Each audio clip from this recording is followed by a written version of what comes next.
Hello my dear friends, आज की class में हम डिस्कस करेंगे turning moment and energy variation and concept of flywheel by the diagram. यानी कि इस डायग्राम के थ्रू समझेंगे, जो कि टर्निंग मोमेंट डायग्राम है for double acting steam engine. Double acting steam engine के लिए टर्निंग मोमेंट डायग्राम है। अगर आपने टर्निंग मोमेंट डायग्राम्स वाली वीडियो नहीं देखी है, क्या होता है, तो आप पहले वाली वीडियोस देख सकते हैं। तो उसमें आपको पता लग जाएगा कि क्या होता है टर्निंग मूवमेंट डायग्राम।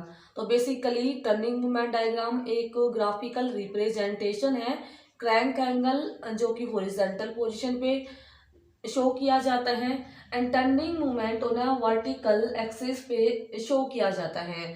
तो ये क्या शो करता है, ये डायग्राम शो करता है कि कितना एंगल पे यानी कि कितना क्रैंक एंगल पे कितना टर्निंग मूवमेंट रहा है। तो इसी के थ्रू हम समझेंगे कि जो वेरिएशन है एनर्जी का वो कैसे हुआ है। यहाँ पे ये वाली लाइन है मीन टॉर्क लाइन है, और ये मीन टर्निंग मूवमेंट यानी कि mean turning movement T N is the mean turning movement. और यहाँ पे जो ये ग्राफ शो हुआ है O A B E and ये पॉइंट डी है।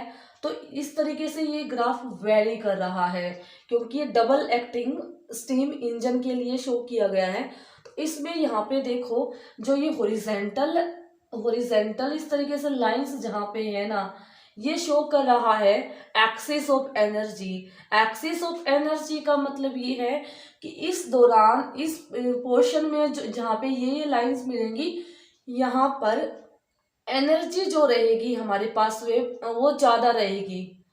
और डेफिशिएंट का मतलब ये है कि कम, यानी कि यहाँ पे एनर्जी कम होगी, यहाँ पे एनर्जी की कम मिलेगी हमें, तो एनर्जी की यहाँ पे कमी होगी।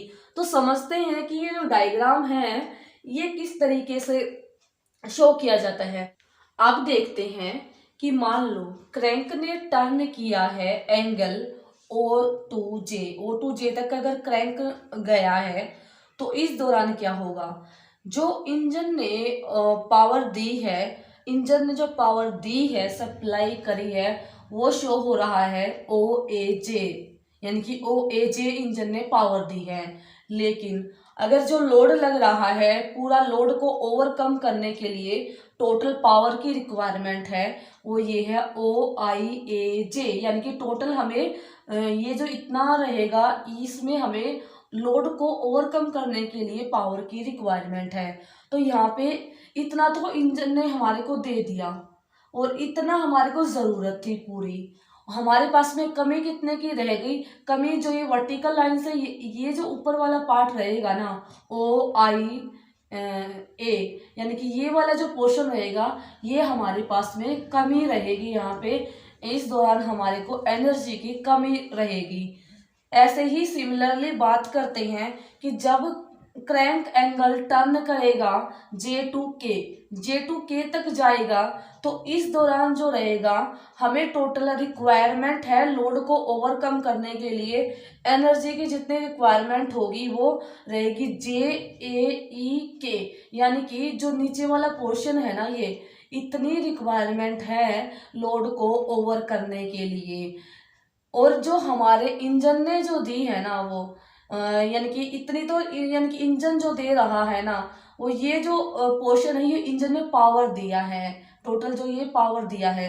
तो इस वाले पोर्शन में अगर बात करें, ये तो इन लोड को ओवरकम करने के लिए थी हमारे पास में एनर्जी, और जो एनर्जी ये ऊपर वाला मीन के ऊपर जो बचेगा ना, ए बी ई, ये हमारे पास बच जाएगी एक्सिस एनर्जी, यानी कि जो हमारे पास में एनर्जी ज्यादा थी। तो इस दौरान हमारे पास में एनर्जी ज्यादा हो गई यहाँ पे, काम पूरा होने के बावजूद भी। और इस वाले केस में जो थी, यहाँ पे कमी इतने की रह गई थी, सॉरी इतने की, ये जो वर्टिकल लाइन है इतने की कमी रह गई थी। अब बात की जाए तो के से एल तक बात की जाए, यहाँ अगर हम यानी कि के से एल तक यहाँ पे गया है, तो यहाँ पे भी ऐसा ही है कि जो हमें पावर की रिक्वायरमेंट थी, वो हमारे को टोटल इतनी पावर की रिक्वायरमेंट चाहिए थी, और हमारे को इंजन ने ये पोर्शन हमारे को इंजन से मिल गया, लेकिन हमारे पास में कमी रह गई इतने की। ठीक है। तो इसी तरीके से ये वर्क करेगा। तो क्या होता है, यानी कि हमारे पास में एक बार तो एक्सेस एनर्जी है और एक बार हमारे पास में डेफिशिएंट एनर्जी है, यानी कि हमारे पास में एनर्जी की कमी है। ये होता है ड्यूरिंग, अगर कोई प्रैक्टिकली कोई इंजन काम करता है। लेकिन अगर बात की जाए तो इंजन जो वर्क करेगा वो कंटिन्यूसली वर्क करेगा, यानी कि लगातार इंजन काम करता रहेगा। तो इंजन लगातार काम करता रहता है, लेकिन जो यानी कि जो व्हीकल है या जो भी जिसके साथ में इंजन कनेक्टेड है वो लगातार काम करता रहता है। और इंजन जो पावर ट्रांसमिट करता है वो कभी कम करता है कभी ज्यादा करता है। तो इसको हम कैसे पूरा करते हैं, इसको पूरा करते हैं by adding an attachment is known as flywheel, यानी कि फ्लाई व्हील को क्रैंक के साथ में, क्रैंक शाफ्ट के साथ में अटैच कर देते हैं, लगा देते हैं। और ये फ्लाई व्हील क्या करता है, फ्लाई व्हील एक एनर्जी सोर्स की तरह काम करता है, यानी कि एनर्जी जो भी आई है, यानी कि अगर मान लो यहाँ पे एक्सेस एनर्जी मिली थी तो फ्लाई व्हील क्या करेगा, जो एक्सेस एनर्जी थी उसको एब्जॉर्ब कर लेगा, अपने अंदर एब्जॉर्ब कर लेगा। और जब हमारे को कमी रही एनर्जी की, उस दौरान डेफिशिएंट जो रही एनर्जी, उस दौरान क्या करेगा, एनर्जी को सप्लाई करेगा। तो कह सकते हैं फ्लाई व्हील एक ऐसा डिवाइस है जो कि एनर्जी रिजर्वायर की तरह वर्क करता है। जब हमारे पास में एक्सेस एनर्जी होती है, ज़्यादा एनर्जी होती है, तब स्टोर कर लेता है। और जब हमारे पास में डेफिशिएंट यानी कि कमी हो जाती है एनर्जी की, तब एनर्जी को रिलीज कर देता है। तो ये था फ्लाई व्हील का फंक्शन। अगली क्लास में हम डिस्कस करेंगे कॉन्सेप्ट कंप्लीट फ्लाई व्हील का, कितने टाइप के फ्लाई व्हील्स होते हैं और जो एनर्जी होती है वो कैसे स्टोर करता है। बेसिकली जो फ्लाई व्हील होता है ना, वो काइनेटिक एनर्जी स्टोर करता है। काइनेटिक एनर्जी क्या होती है, half I omega square. I is the moment of inertia और W is the velocity of rotation, जो कि रोटेट कर रहा है। तो इस तरीके से एनर्जी को स्टोर करता है ना, काइनेटिक एनर्जी की फॉर्म में स्टोर करके रखता है फ्लाई व्हील और रिलीज करता है काइनेटिक एनर्जी को। आगे क्लास में पूरा डिटेल में डिस्कस करेंगे, पूरा कॉन्सेप्ट फ्लाई व्हील का, टाइप्स देखेंगे कितने टाइप्स के फ्लाई व्हील होते हैं, और सारा न्यूमेरिकल पोर्शन भी डिस्कस करेंगे। और आगे आने वाली क्लासेस में न्यूमेरिकल्स भी सोल्व करेंगे। तो ये था डिस्कशन, आई थिंक आपको हेल्पफुल लगा है। अगर वीडियो अच्छी लगी है, हेल्पफुल लगी है, अपने फ्रेंड के साथ शेयर जरूर करना।